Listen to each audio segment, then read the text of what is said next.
नवरात्रों की आप सभी को बहुत बहुत शुभकामनाएं।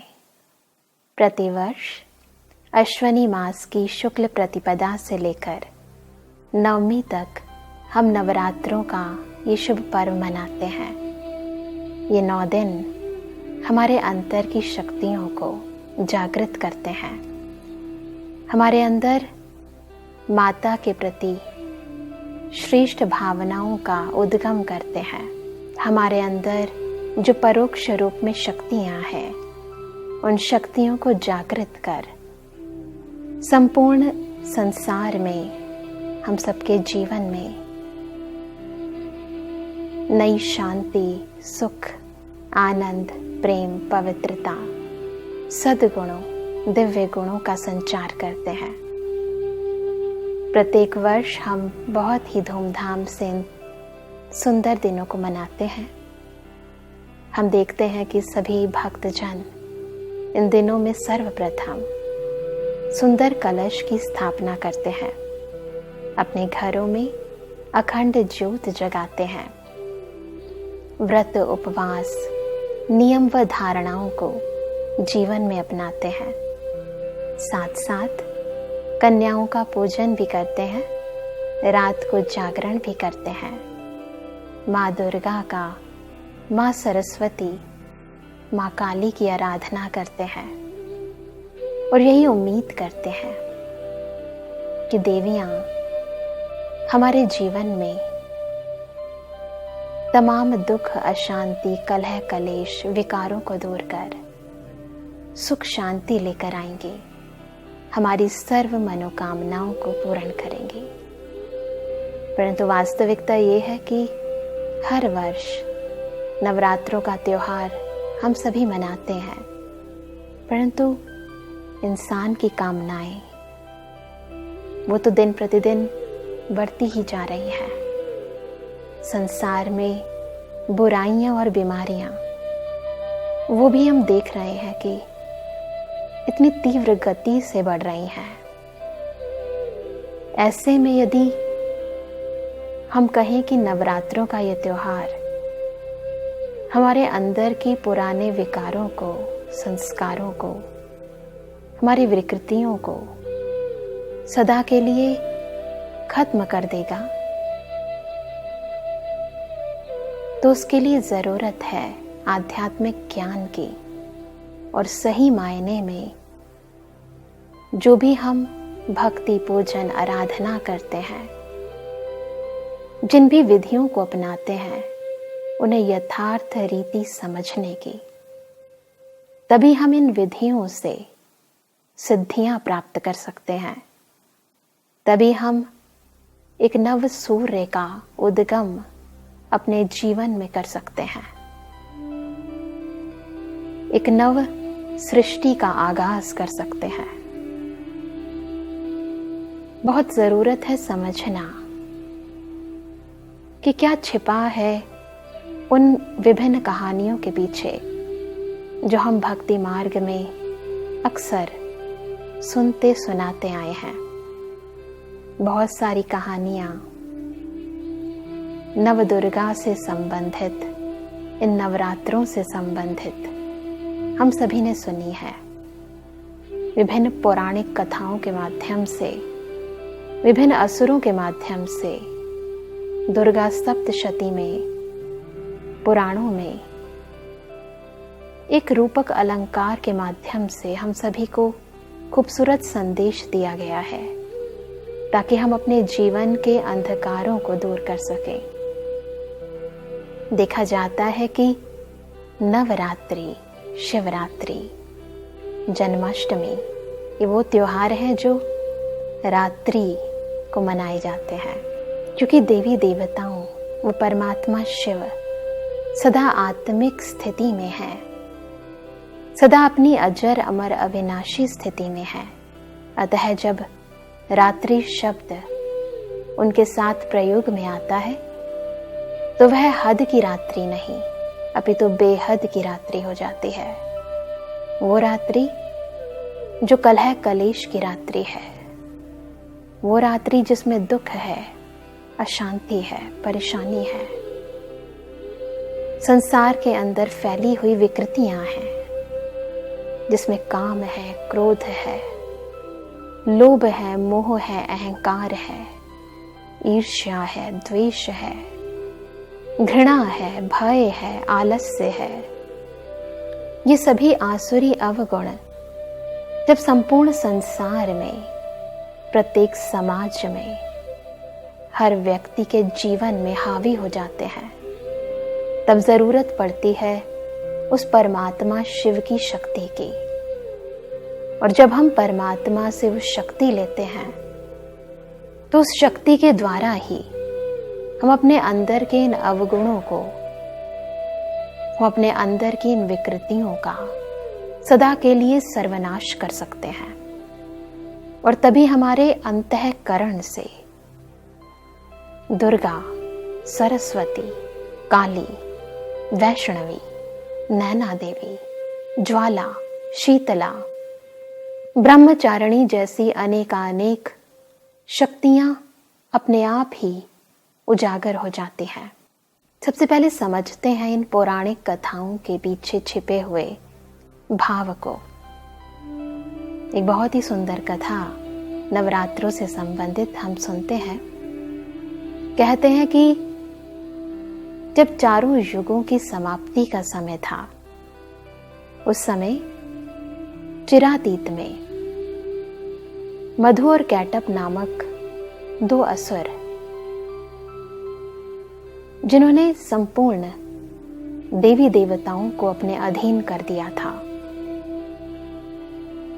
और उस समय कहते हैं कि विष्णु जी योग निद्रा में सोए हुए थे, और तब ब्रह्मा जी ने एक आदि कन्या को प्रकट किया, और उस आदि कन्या ने मधु और कैटप दोनों राक्षसों का अंत किया।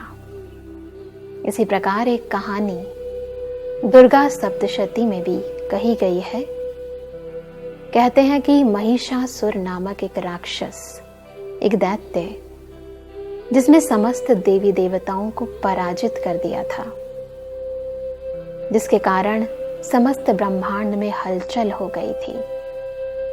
उस असुर का विनाश करने के लिए त्रिदेव ने एक आदि शक्ति को जागृत किया, प्रकट किया, और ये आदि शक्ति अष्टभुजा धारणी थी, दिव्य गुणों से सुसज्जित थी, त्रिनेत्री थी।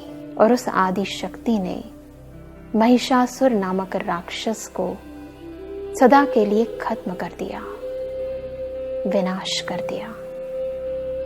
एक और कहानी जो बहुत प्रचलित है, वो है सूर्य के वंशज शुंभ और निशुंभ की।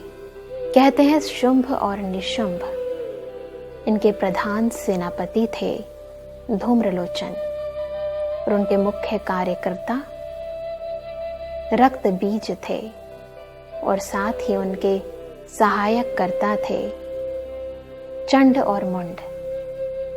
ये सभी राक्षस इतने शक्तिशाली थे, जिन्होंने समस्त सृष्टि में हाहाकार मचा दिया था। और कहते हैं तब परमात्मा शिव की शक्ति पार्वती जी ने महाकाली का रूप धारण कर इन सभी राक्षसों का अंत किया। वास्तविकता ये है कि मधु और कैटप यानी राग और द्वेष प्रत्येक मानव में है, और इस मधु और कैटप को यानी राग और द्वेष की विभिन्न भावनाओं को, जो कि काम, क्रोध, लोभ, मोह और अहंकार के रूप में आज हर एक मानव के अंदर, उसके मन चित्त पर हावी हो गई हैं। अलग अलग माध्यमों के, अलग अलग मीडिया के माध्यम से, अलग अलग चित्रों के माध्यम से, कुसंग के माध्यम से इंसान इन सब का शिकार हो जाता है।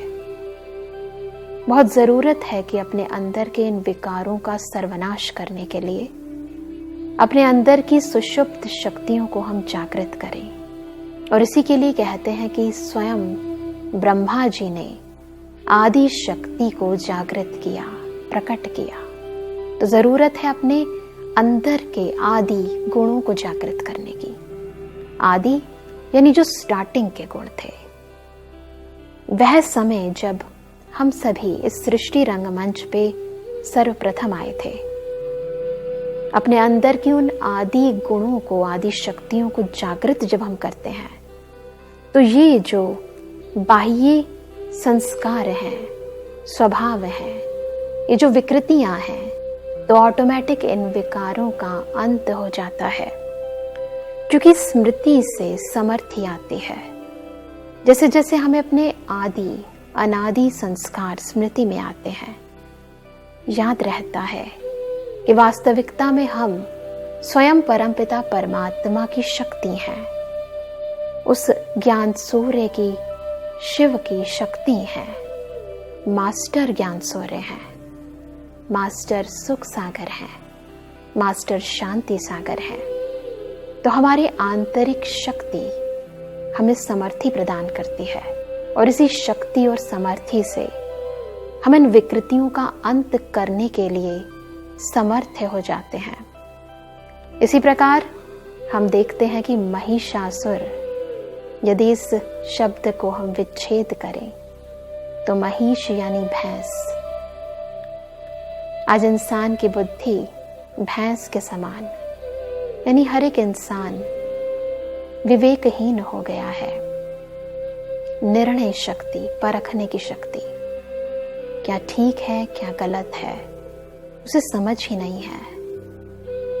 विकारों की तरफ ऐसा आकर्षित हो जाता है कि उसे अपने और पराये का भेद समझ नहीं आता। दुखदायी विकृतियों को अपने जीवन का अभिन्न अंग मान लेता है। हम देखते हैं कि आज हर एक घर में, खास तौर पर हमारी नव पीढ़ी, अनेक विकारों से ग्रस्त है। ड्रग्स, शराब, नशीले पदार्थ जीवन का अंग बना बैठे हैं। अपनी दिनचर्या को बिल्कुल ही प्रकृति के विपरीत बना बैठे हैं। जो चीज सही है उसको सही न समझकर गलत को अपने जीवन में अपना बैठे हैं। अपनों को छोड़कर कहीं और प्रेम, सुख, शांति की तलाश में भटक रहे हैं। बहुत जरूरत है इस महिष बुद्धि को, इस अविवेक को, इस तमो प्रधानता की बुद्धि को खत्म करना। और उसके लिए जरूरत है अपने जीवन में अष्ट शक्तियों को धारण करना। उसके लिए जरूरत है तीसरे नेत्र को जागृत करना, समझना कि वास्तविकता में हम ये देह नहीं, अपितु इस देह को चलाने वाली आत्मा है, शिव की शक्ति है। बहुत जरूरत है अपने अंदर के दिव्य गुणों को जागृत करना। स्वयं में धैर्यता, सत्यता, नम्रता, सहनशीलता, हर एक इंसान के प्रति शुभ भावना, शुभकामना, मधुरता, कर्मों में हर एक के प्रति श्रेष्ठ भावना, श्रेष्ठ कामना, इन सभी सद्गुणों को जीवन के अंदर धारण करने की। और जब दिव्य गुण, ईश्वरीय शक्तियां, सद्ज्ञान जीवन में आ जाता है, हम स्वयं शक्ति स्वरूपा बन जाते हैं, दिव्य गुणों रूपी गहनों से सुसज्जित हो जाते हैं। विभिन्न अलंकारों से, बाह्य अलंकार नहीं, बाह्य शस्त्र नहीं, परंतु ज्ञान के अलंकारों से ईश्वरीय याद की अग्नि में स्वयं को जला देते हैं, अपने वास्तविक अस्तित्व को समझ जाते हैं। तो यही सद्विवेक, यही सद्भावना, यही सतो प्रधान वृत्ति अंतर की तमो प्रधानता को सदा के लिए खत्म कर देती है। इसी प्रकार हम देखते हैं कि शुंभ, निशुंभ, धूम्रलोचन, वास्तविकता में इनके पीछे भी बहुत ही सुंदर भावार्थ है। धूम्रलोचन यानी जिसकी आंख में धुआं है, आज हम देखते हैं कि इंसान की दृष्टि और उस दृष्टि के पीछे छिपी हुई वृत्ति बहुत ही विकारी हो गई है। क्रोध, ईर्ष्या, काम वासना दृष्टि में ऐसी समाहित हो गई है कि ईश्वरीय दृष्टि को इंसान भूल गया है। तो बहुत जरूरत है अपनी आंतरिक स्थिति से, अपनी आंतरिक शक्तियों से अपने दिव्य लोचन को जागृत करना, ताकि ये धूम्र लोचन सदा के लिए खत्म हो जाए। उसी प्रकार हम देखते हैं कि जो रक्त बिंदु है, बताते हैं शास्त्रों में कि इस असुर में ये खूबी थी कि इसके रक्त का एक बूंद भी यदि कहीं पर गिर जाता था तो एक और रक्त बिंदु उत्पन्न हो जाता था, और इसीलिए इसको मारना अत्यधिक कठिन था। परंतु शिव शक्ति तो वो है जो अंश और वंश सभी का सर्वनाश कर दे। हम देखते हैं कि आज इंसान की विकृतियां ऐसी हैं, चाहते हैं कि खत्म हो जाए, बार बार इनको खत्म करने का प्रयास करते हैं, परंतु फिर दोबारा वह विकृतियां क्योंकि अंश रह जाता है तो फिर से उत्पन्न हो जाती हैं, और बार बार यथासंभव प्रयास करने के बाद अक्सर इंसान हताश हो जाता है और अपने जीवन के अंदर इन विकृतियों को खत्म करने का जो प्रयास है उसे छोड़ देता है। और इसीलिए इंसान जब खुद असमर्थ महसूस करता है तो स्वयं परमपिता परमात्मा सर्वशक्तिमान उसे समर्थी प्रदान करते हैं, उसे शक्ति प्रदान करते हैं कि वह अपने अंदर की इन विकृतियों के अंश और वंश को समाप्त कर दे। तो बहुत जरूरत है अपने अंदर की शक्तियों को जागृत करने की, इस अखंड ज्योत को जगाने की। और इसीलिए भारत देश के अंदर, भारत भी माँ है, परमपिता परमात्मा ने भी माताओं और कन्याओं के द्वारा इस ज्ञान को समस्त संसार के अंदर पहुंचाने का माध्यम बनाकर संपूर्ण संसार की मनुष्य आत्माओं को उनकी आदि और अनादि शक्तियों से अवगत कराने का माध्यम बनाया। और इसीलिए भारत देश के अंदर वंदे मातरम के नारे लगाए जाते हैं। भारत ही वह भूमि है जहां हर एक नदी, चाहे वह सरस्वती है, गंगा है, यमुना है, गोदावरी है, कृष्णा है, कावेरी है, माताओं के नाम पर है। इंसान को जब शक्ति की आवश्यकता होती है वह दुर्गा की आराधना करता है, जब धन की आवश्यकता होती है तो लक्ष्मी को पूजता है, जब ज्ञान की जरूरत होती है तो सरस्वती को याद करता है।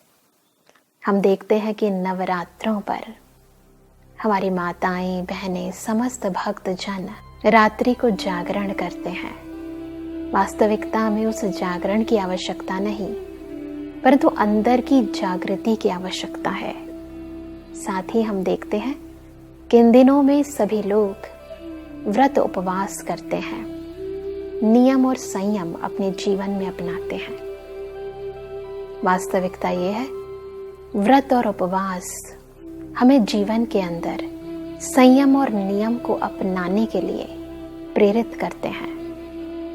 देखते हैं कि जब हम व्रत और उपवास करते हैं तो हम कुछ भोजन का परहेज करते हैं, सतो प्रधान भोजन ग्रहण करते हैं, तमो प्रधान भोजन की परहेज करते हैं।